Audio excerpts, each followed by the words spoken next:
আমি ছোট্ট একটা মেসেজ, একটা খবর আপনাদের কাছে দিতে চাই। আমাদের কোরআনের পাখি যে শাহাদাত বরণ করেছেন, তার একটা উজ্জ্বল দৃষ্টান্ত আমার কাছে আছে, একটা খবর আছে। সেটা হলো যে হুজুর যে জেলে ছিলেন, ওই জেলের যিনি সুপার, তিনি আমার দূর সম্পর্কের এক রিলেটিভ, আমার আত্মীয়। তার নিজের সাথে আমার কথা হয়েছে, তার মায়ের সাথে কথা হয়েছে। আমাকে তিনি নিজে বলেছেন যে হুজুরকে একটা কাগজ হয়ে দেওয়া হয়েছে, তাকে যে সই করে দেন, হুজুর অসুস্থ, হুজুরকে চিকিৎসার জন্য নিতে হবে।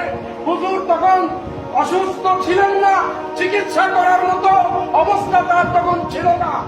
তাকে এই কাগজ তৈরি করে ওখান থেকে বের করে নিয়ে এরপরে ওই সাথে সাথে তাকে যখন বের করে নেওয়া হয়েছে, তার বিছানা পেটটা গুছানো হয়ে গেছে।